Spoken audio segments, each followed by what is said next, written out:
Irmão, para a nossa reflexão, convido os irmãos a estar abrindo suas Bíblias. João, capítulo 11, versículo 34 ao 44.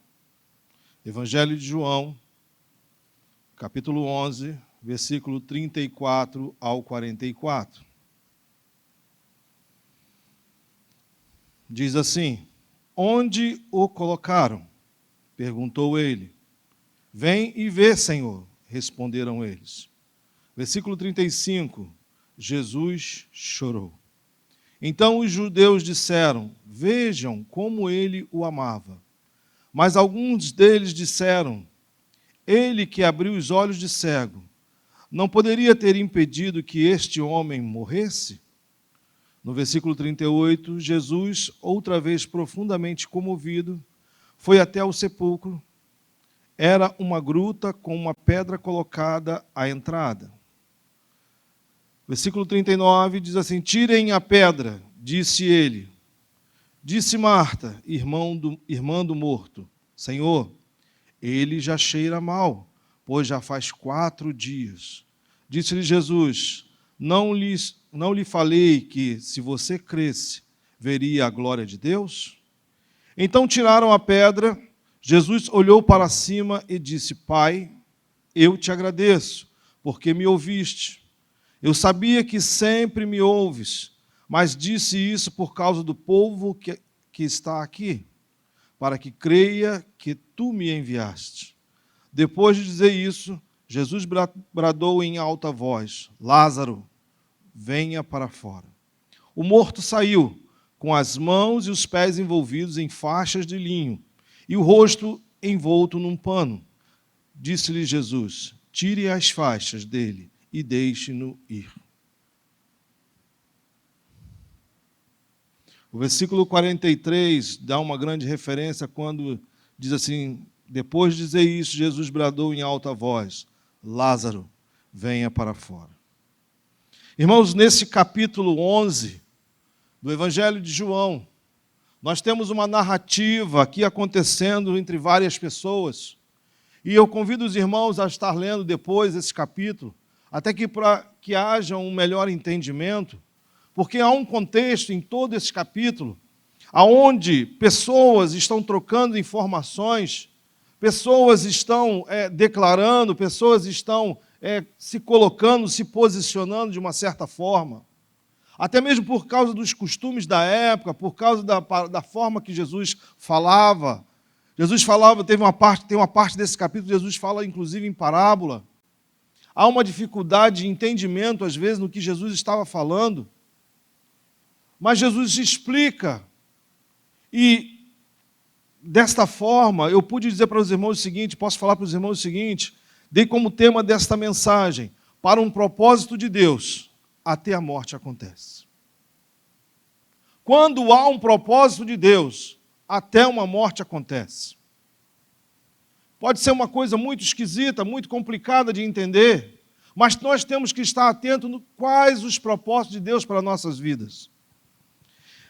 Para um melhor entendimento, esta Marta e Maria são as mesmas que Maria que derramou perfume em Jesus e secou os seus pés com os seus cabelos. Ainda essa mesma Marta e Maria é quando Marta reclama com Jesus que enquanto ela trabalhava na casa, sua irmã ficava aos pés dele.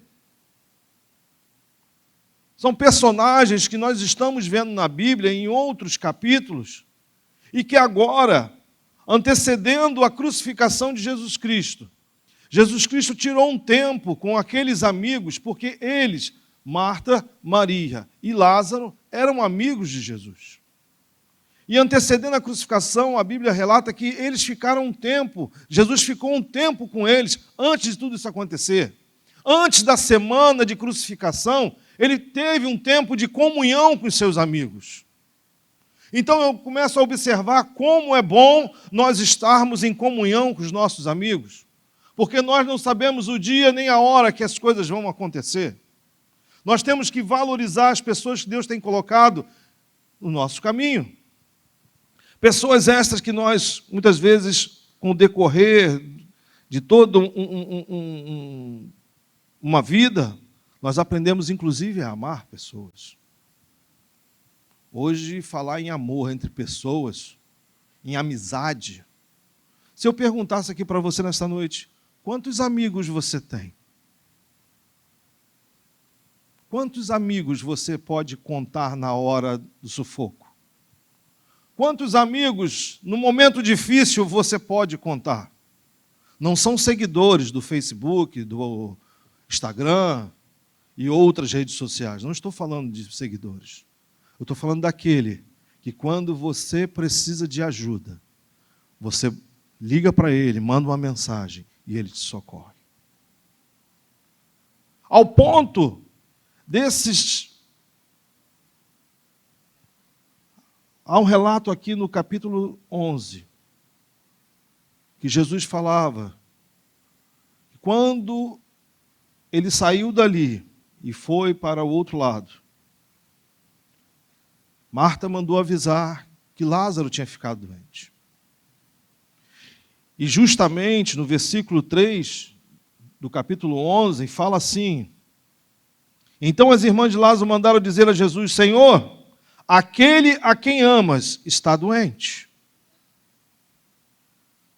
Essa afirmativa de Marta e Maria, justamente dizer às irmãs de Lázaro: Senhor, aquele a quem amas está doente. Olha, o seu amigo está doente. E ali Jesus já começa a ficar preocupado, e ali Jesus já começa a ter um propósito, não só na doença, mas ele deixa chegar a um ponto para que tudo fosse para a glória de Deus. E nós vamos discorrendo todo esse capítulo, porque no versículo 4 diz assim: essa doença não acabará em morte, é para a glória de Deus, para que o Filho de Deus seja glorificado por meio dela. Mas espera aí, gente. Como glorificar a Deus no meio de uma tempestade, no meio de uma doença? No momento crítico da vida de alguém? Como dizer que a doença de alguém é propósito de Deus? Isso é muito complicado. A diferença é que nós estamos falando do Senhor Jesus Cristo. A diferença é que não estamos falando de homem para homem, mas sim de Deus para os homens. E aí nós vamos começar a entender situações que às vezes nós estamos passando. Porque, irmãos, deixa eu lhe falar uma coisa. Através da resposta de Jesus, ele declara o propósito, o seu propósito e a sua soberania divina como toda uma situação. A resposta dele, ele já falou assim: o meu propósito é esse. E, diante desse propósito, vou demonstrar para os homens qual é a soberania do meu Pai. Então, irmãos, eu começo a observar que na vida de um cristão, nada acontece por acaso. Na vida de um cristão, tudo tem que ter propósito. Na vida de um cristão, por mais que as coisas sejam difíceis, eu quero dizer para você nesta noite que faz parte do propósito de Deus. Mas aí nós precisamos entender como tudo isso acontece. Porque, irmão, deixa eu lhe falar uma coisa. Se for um propósito de Deus, a doença, o problema, a tribulação que você pode estar passando, eu não sei o que você está passando. Não sei o que está atingindo a você e sua família. Mas se for um propósito de Deus, isso não vai acabar em morte física ou espiritual. Mas é necessário que você confie que tudo é para a glória de Deus. É algo preocupante, não é, irmão? Poderíamos falar até um pouco tenebroso. Mas eu quero dizer uma coisa para você, meu irmão. Não se preocupe. Todo o controle está na mão do Senhor Jesus Cristo. Quantas e quantas famílias nesse dia estão sendo assoladas por questões espirituais, por questões de doença, por questões até mesmo de morte. Não que isso seja necessário, não que isso seja o melhor caminho, mas com certeza há um propósito de Deus para tudo nesta terra. Então, irmãos, continuando aqui, no versículo 6, No entanto, quando ouviu falar que Lázaro estava doente, ele ficou mais 2 dias onde estava. Olha que situação mais preocupante. Se estava Marta e Maria preocupadas que o seu irmão estava doente, se eles estavam com um problema lá, poderiam acionar Jesus Cristo, porque era a única solução que eles tinham, porque eles já tinham visto milagres de Jesus e confiavam nos milagres de Jesus. Então o que eles fizeram? Mandaram avisar Jesus, chama Jesus, porque Lázaro está doente. Mas Jesus já tinha declarado que tinha um propósito na situação de Lázaro. E olha só, Betânia ficava a cerca de 3 quilômetros ao leste de Jerusalém, onde Jesus Cristo estava. Ou seja, 3 quilômetros dá para fazer aí, brincando em 1 hora, tranquilo. Tranquilo. Mas Jesus quis ficar mais 2 dias onde ele estava. Porque o propósito tinha que acontecer. O desespero, com certeza, deve ter tomado a família de Marta e Maria. Porque naquela época, irmão, o significado de um homem, mesmo sendo irmão naquela casa, era muito forte. A posição social de um homem na sociedade de Israel, dos judeus, prevalecia. As mulheres, vários assuntos não participavam. Então, uma vez tirando o seu irmão, aquelas 2 irmãs ficariam à mercê da sociedade. Não teria praticamente nenhum domínio de nada. Elas dependiam de Lázaro para muitas e muitas coisas. E com isso, o desespero tomou conta. E a solução que eles acionaram demorou mais 2 dias para chegar. Sabe quando aquela situação que o pessoal fala assim, olha, já está difícil, e ainda ficou pior. Porque você está atrás de uma solução. Quando você tem um problema, o que mais você quer é resolver ele, passar e ir embora. Virar a página. Virar a página. Mas aí entra o propósito de Deus. O tempo é de Deus, pois é Ele quem controla. Mais 2 dias, o tempo é dele. É Ele que controla o tempo da sua vida. É Ele que controla toda e qualquer ocorrência. É Ele que governa sobre o tempo. Esse atraso de 2 dias demonstra que o que Jesus ensinava, meu irmão. Que toda e qualquer saída dele de um lugar para o outro, ele estava cumprindo uma ordem do Pai. Ele estava cumprindo uma ordem do Pai. Então o próprio Pai já estava autorizando que ele ficasse ali mais 2 dias. Porque ele já estava em concordância em tudo o que ia acontecer. Agora, irmão, deixa eu falar uma coisa para você. Você tem pessoas que você conhece. Você tem pessoas que você gosta ou simpatiza. Mas você tem pessoas que são muito próximas e que você ama. E quanto mais vai aumentando a proximidade, quando acontece um problema, principalmente em questões de doença, mais preocupado você vai ficando. Ah, aquela pessoa que eu conheço ficou doente. Ah, ok. Aí quando você já simpatiza, olha, fulano está doente, pô, será que a gente teria alguma coisa que pudesse fazer? Olha, o meu amigo está doente. Hoje de manhã, um irmão novo convertido me procurou aqui, pastor, me ajuda em oração porque o meu amigo está doente. Ora, pastor, ora, pastor, ora, pastor, agora que eu preciso dessa oração porque o meu amigo está doente, eu não quero que ele morra, ele está internado. Aí eu aconselhei ele, meu querido, diante do que eu já estava estudando, tudo tem um propósito de Deus nessa terra. Vamos orar sim, mas que seja feita a vontade de Deus. Começar a entender a vontade e o tempo, as coisas de acordo como Deus quer. Entender por que a gente está passando por situações. Por que nós estamos sendo assolados. Irmãos, começa a despertar várias situações entre você e Deus. Quem sabe você até mesmo questiona Deus. Quem sabe você até mesmo pergunta: Deus, por que isso tudo comigo? Senhor, e agora? Porque quando você fala assim: olha, o meu irmão, ou a minha esposa, o meu esposo, meus filhos está doente, e agora o que eu faço? Porque você quer ver desequilibrar uma família, é quando alguém da família fica doente. E não tem recurso, você aciona um recurso de um lado, não tem, aciona de outro, não tem, procura um atendimento do outro lado, não tem. E olhando bem isso aqui que estava acontecendo com essa família, eu vejo nos dias de hoje, não está diferente, meu irmão. Quanto se você não tiver uma condição ou tiver um plano de saúde, muitas vezes você não tem acesso ao atendimento.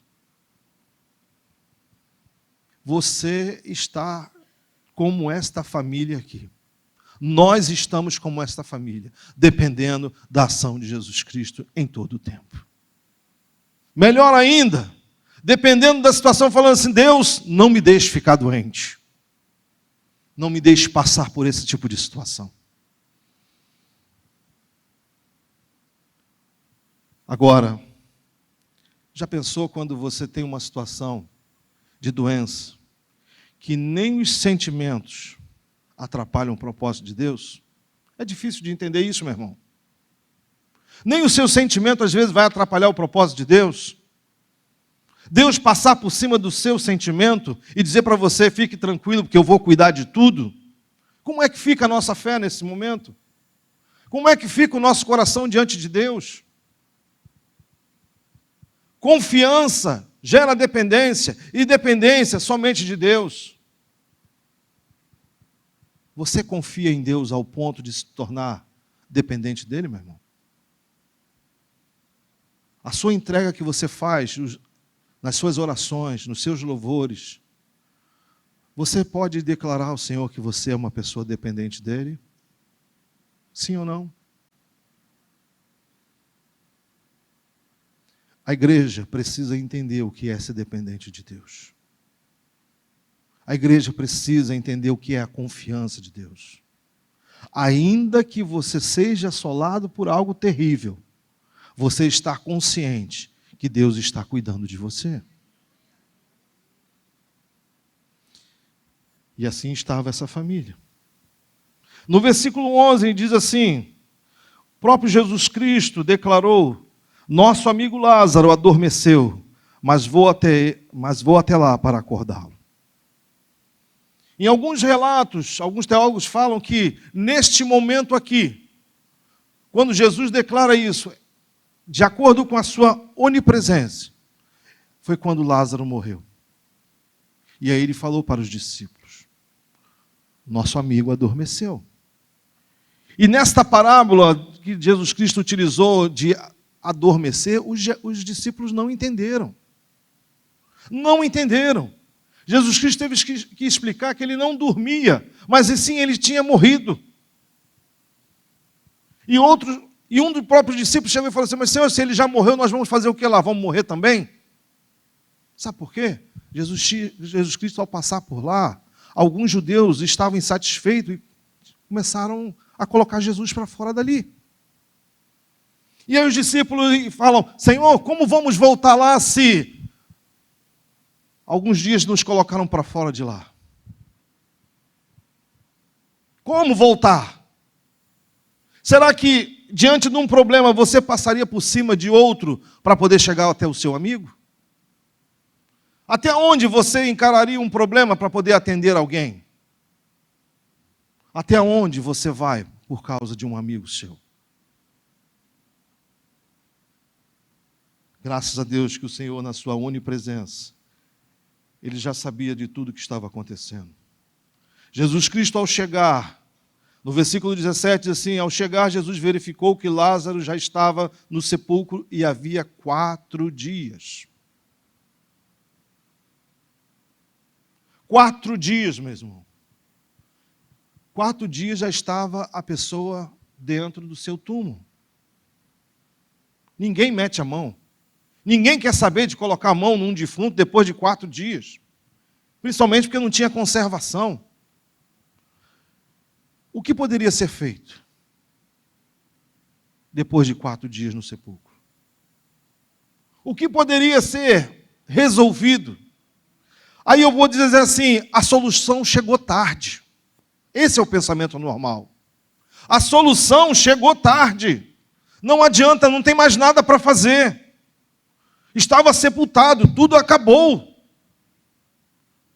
Quantas são as situações que você está falando, você já está se declarando, olha, já passou o tempo, não tem mais o que recorrer, não tem mais o que resolver. Acabou.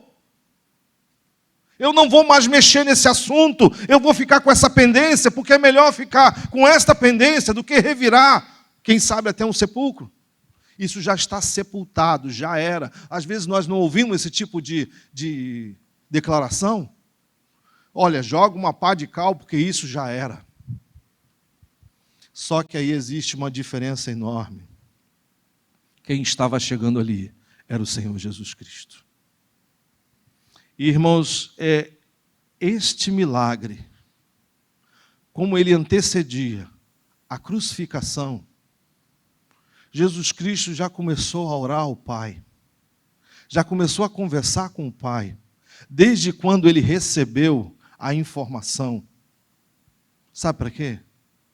Pai, me permita que ele seja ressuscitado. Jesus Cristo já começou a pedir autorização a Deus para fazer um milagre. Sabe por quê? Porque havia necessidade que o povo cresce na ressurreição. Porque logo depois de Lázaro, isto iria acontecer com Jesus Cristo. O povo precisava ver o primeiro fato com Lázaro para acreditar que isso ia acontecer com Jesus Cristo. Aí eu pergunto para você, meu irmão, tudo na sua vida tem um propósito? Às vezes uma coisa que você está passando hoje é porque está fazendo ligação com algo muito maior que vai acontecer na sua vida.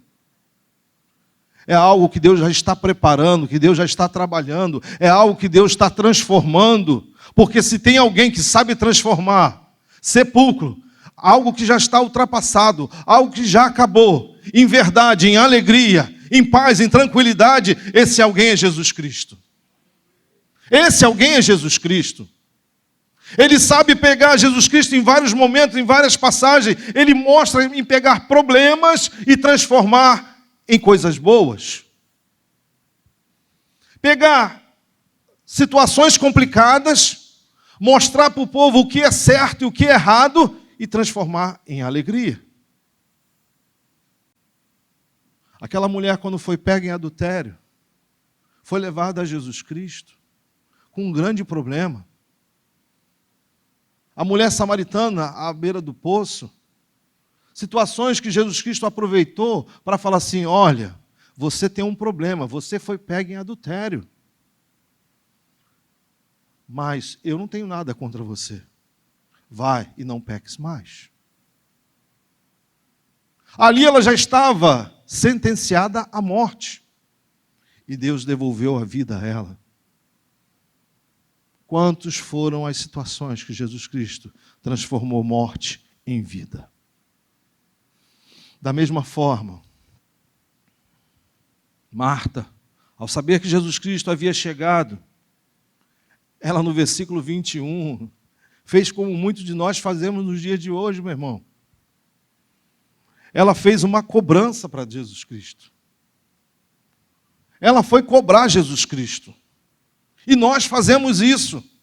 Nos dias de hoje, nós fazemos isso. Porque, veja bem, depois de estar sepultado 4 dias, ela já tinha mandado avisar. Há dias atrás, Jesus Cristo demorou mais 2 dias. Aí ele chega, ele já está sepultado, o que vai fazer agora? Aí Marta vira para Jesus e diz, Senhor, se estivesse aqui, meu irmão não teria morrido.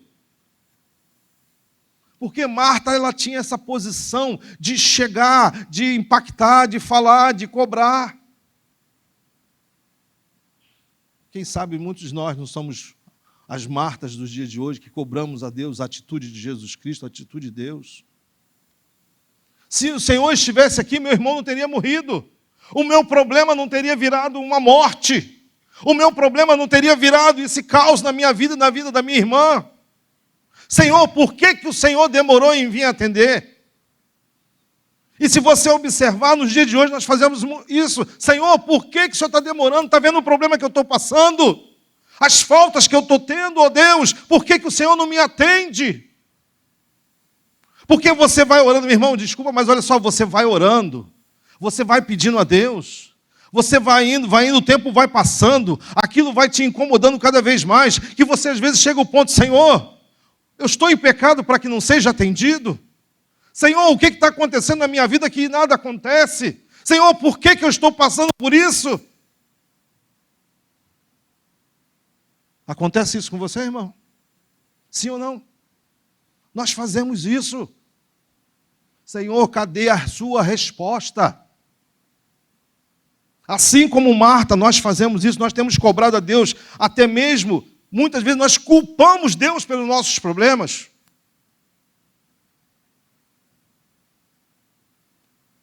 Mas o Deus que eu sirvo, que você serve, fala para o seu irmão assim, ele é paciente.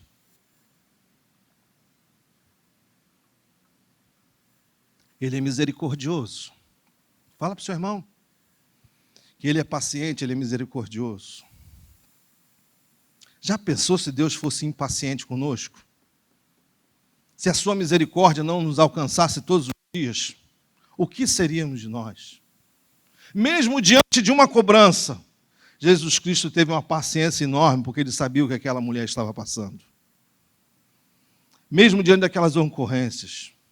E aí, Jesus Cristo começa a virar o quadro, sai de um cenário de morte e agora ele começa a agir, começa a ter o agir de Deus naquele momento. E aí eu vou dizer para os irmãos quatro situações que nós precisamos observar, aonde começa o agir de Deus. Porque o cenário de mortos já estava ali, já estava estabelecido a situação. Para elas, tudo acabou. E Jesus Cristo ainda questiona para Marta, Marta, você não crê? Ele vai ressuscitar. E Marta fala, não, Senhor, como o Senhor ensinou, nós vamos ressuscitar um dia. Mas ela não cria na ressurreição naquele momento. Ela não achava que Jesus Cristo podia ressuscitar o seu irmão naquele momento. E nós muitas vezes estamos dessa forma, meu irmão. Não, nós cremos que o Senhor vai voltar, mas não cremos que Ele pode resolver o problema agora. Que a transformação começa agora. E aí eu tenho 4 situações para você, dizer para você como começa o agir de Deus na sua vida e na minha. O primeiro agir começa exatamente quando Jesus Cristo rebate o questionamento de Marta. Jesus Cristo devolve a resposta para Marta no versículo 25. E disse-lhe Jesus, eu sou. Fala para o seu irmão, eu sou. Ele é. Fala, ele é. Ele é a ressurreição e a vida. Aquele que crê em mim, ainda que morra, viverá. Ele já põe logo um ponto final na situação de Marta. Marta, olha só, você não acredita na ressurreição, mas eu quero dizer o seguinte, eu sou. O eu sou está aqui. O eu sou está aqui na sua casa. Irmão, o eu sou está na sua casa para resolver o seu problema. O eu sou chegou. Mesmo demorando 4 dias para Marta, o eu sou chegou. A ressurreição e a vida. Ou seja, o que está morto, eu posso mudar. O que está morto. E aí vem a segunda situação, precisa crer. Nós precisamos crer, irmãos. Não só o eu sou tem que estar presente, tem que haver uma ação nossa de crer. Olha, não só crer, mas precisamos de mais atitudes da nossa parte. Você quer um milagre? Você precisa de um milagre na sua vida como eu preciso na minha? Então eu vou dizer para você, o eu sou já chegou. Amém? Você precisa crer, eu preciso crer. Segundo, nós precisamos tomar algumas atitudes, irmãos. E cumprir principalmente as ordens de Deus. Precisamos, como o Senhor falou, tirem a pedra. Tirem a pedra. E aí eu vejo o seguinte, irmãos, quantas são as pedras que nós colocamos para atrapalhar os milagres de Deus na nossa vida? Quantos são os empecilhos que nós colocamos para o agir? Não, Senhor, o Senhor pode fazer um milagre, mas faz desse jeito, que é para não atrapalhar isso, nem atrapalhar aquilo, porque vai trazer discordância aqui, mas é porque eu gosto desse jeitinho. Para, meu irmão. O eu sou age do jeito que ele quer. Nós só podemos cumprir aquilo que ele fala. Então tire a pedra. Tire a pedra que está atrapalhando o milagre na sua vida. Abra mão daquelas coisas que você não quer abrir, porque o milagre é maior do que o que você está te impedindo. Nós precisamos tirar as pedras. Essas pedras muitas vezes são os nossos pecados, meu irmão.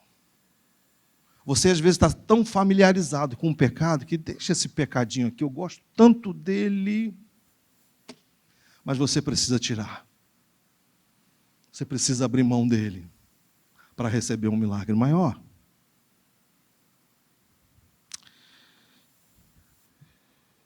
Marta disse para o Senhor Jesus Cristo: Senhor, ele já cheira mal, pois já faz 4 dias. E daí? Tira a pedra. Tira a pedra. Se você observar o versículo 41, diz assim: então tiraram a pedra, Jesus olhou para cima e disse: Pai, eu te agradeço porque me ouviste. Versículo 42, eu sei que sempre me ouves, mas disse isso por causa do povo que aqui está. Jesus Cristo nos dá uma grande aula nesses 2 versículos. Quem é Jesus no reino de Deus? Filho do Pai. Aquele que ele também é Deus. Mas você vê que a obediência de Jesus Cristo ao seu Pai, no momento que ele está aqui na terra como homem, 100% homem, 100% Deus ao mesmo tempo, você vê a obediência dele para com Deus. Ele pede a Deus autorização para fazer um milagre. E às vezes nós não queremos obedecer em nada, somente nem queremos pedir, só queremos que o milagre aconteça. Então, irmãos, veja bem, nós precisamos ter a certeza que o eu sou chegou. Nós precisamos ter a atitude de remover as pedras, mas nós também temos que estar em obediência a Deus o tempo todo para receber o milagre. Nós precisamos estar em obediência. E esse é um grande ensinamento. Como Deus gosta que nós sejamos obedientes a Ele. Como Deus ama isso. E eu digo para você o seguinte: depois de cumprir essas 3 situações, aí vem a palavra final dele. Depois de dizer isso, Jesus Cristo bradou em alta voz: Lázaro, vem para fora. Fala para o seu irmão: o milagre chegou. O milagre chegou, meu irmão. Agora o milagre chegou, porque Lázaro vem para fora. Não importa como ele iria vir, mas o milagre chegou. O milagre é maior, a ressurreição chegou. A ordem já foi dada. O versículo em seguida diz que Lázaro, o morto, saiu, com as mãos e os pés envolvidos em faixas de linho e o rosto envolto num pano. Disse-lhe Jesus: tirem as faixas dele e deixem-no ir.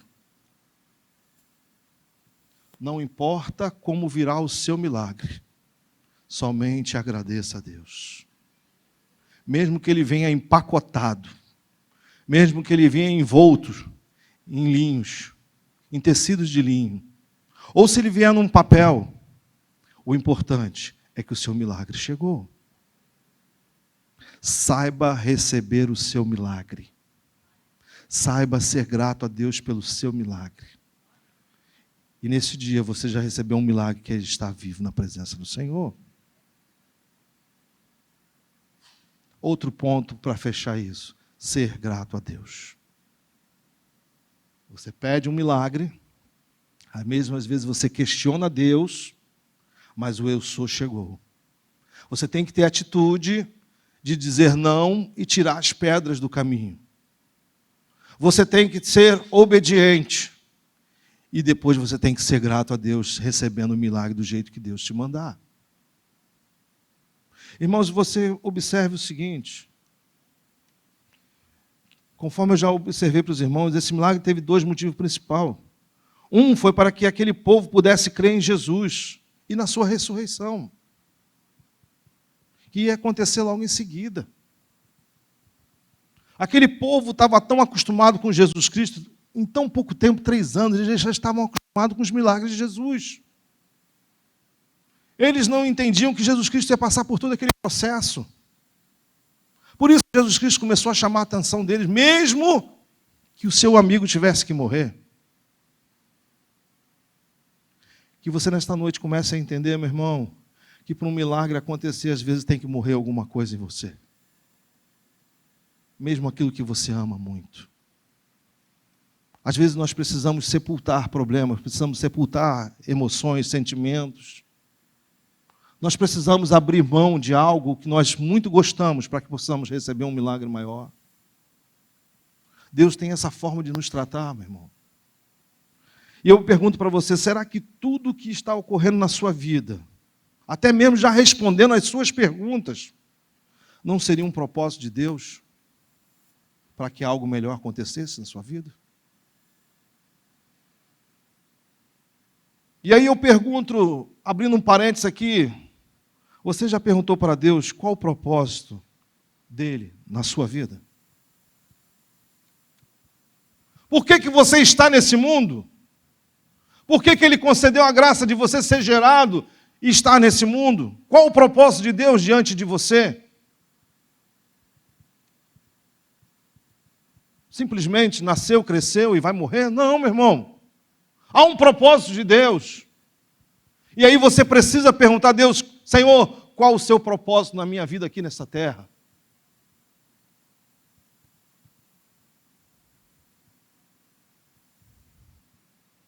Que nessa reflexão fique bem claro para você que nós temos que aprender, principalmente entender, que existem 2 situações de nossa vida.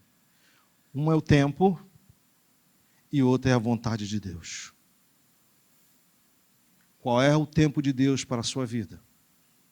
Qual é o tempo de Deus para as coisas acontecerem? Qual é o tempo de Deus para que algo venha a amadurecer?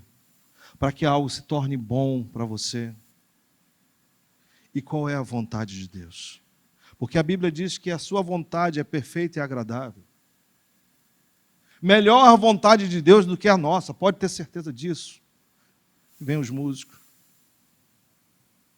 Irmãos, que você possa entender que mesmo que o cenário seja de morte, mesmo que a situação seja a mais complicada possível, que mesmo que Deus tenha que mexer em algo que você muito ama, existe um propósito de Deus para tudo nessa terra.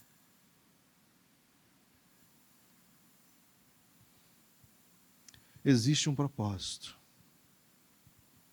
Quantas situações você já passou que você ficou muito entristecido? Quantas situações você achou que não daria, não teria mais jeito, mas Jesus Cristo transformou em algo maravilhoso? Quantas e quantas situações Deus tem transformado na sua vida, meu irmão? Mas há pessoas aqui dentro que estão esperando um milagre maior. Se nós parássemos aqui para perguntar qual milagre que você está precisando na sua vida? Qual é a área que você precisa que Deus venha agir? Nós teríamos aqui inúmeros casos. Mas posso dizer uma coisa? Deus conhece cada caso, um por um, pessoa por pessoa. Você pode até achar que a fila está muito grande, a sua senha está muito grande para ser atendida. Mas aí eu vou dizer para você mais uma vez, o tempo e a vontade de Deus excede qualquer contagem humana. Não importa se a sua bênção, o seu milagre, para você pode estar demorando. Eu quero dizer para você que de repente, sabe o que está acontecendo, meu irmão? Você ainda não está preparado para receber a bênção. De repente você não está preparado para o milagre. Ainda há pedras para você remover. Ainda há situações que você precisa tomar atitude e resolver na sua vida. Porque se Deus hoje chegasse e falasse: olha, vou zerar todos os pedidos, vou colocar os milagres de todo mundo em dia. Posso falar uma coisa para você? Poderia acontecer até mesmo uma catástrofe. Quantas pessoas, de repente, largariam a igreja, largariam Jesus, porque receberam o seu milagre? Falta de preparo. Mas que você se coloque em pé nessa noite. Que você comece agora a colocar a sua vida diante do altar de Deus. Que você comece a falar para Deus: Senhor, Tu sabes o milagre que eu preciso. Senhor, Tu sabes a necessidade que eu tenho. Mas, Senhor, começa a preparar o meu íntimo para receber esse milagre. Senhor, começa a trabalhar na minha vida. Senhor, começa a mudar o que há em mim, o que está errado em mim, para que eu possa ser grato a Ti quando receber o meu milagre. Senhor, prepara-me para receber o milagre. Quem sabe até mesmo, ainda que tu ande pelo vale da sombra e da morte, mas eu digo para você: não temas, porque o eu sou está contigo. Ainda que tenha somente um fio de fôlego de vida, ou até mesmo que esse fôlego de vida por um momento seja tirado, o eu sou pode resolver. Porque Ele dá a vida, Ele tira a vida, Ele faz o que Ele quiser. Tudo depende da vontade dEle. Coloca a mão no seu coração, meu irmão, e começa a clamar ao Senhor pelo seu milagre. Mas primeiro começa a se colocar na presença de Deus para receber o milagre. Senhor, me prepara. Senhor, me prepara, Senhor. Senhor, eis-me aqui, Senhor. Qual o seu propósito na minha vida, Senhor? O que esse milagre vai gerar de propósito na minha vida e na vida dos meus irmãos e das pessoas que estão comigo? Qual o impacto que isso vai causar, meu Deus? Porque quando o milagre é grande, ele pode até mesmo se estender de geração em geração. Ele pode se estender em algo que você não tem nem como calcular para a sua vida. Porque o Deus que eu sirvo, o Deus que você serve, é um Deus que faz milagres até os dias de hoje. Uma coisa é certa: Ele não mudou. Ele era, Ele é e Ele vai continuar sendo. Amém?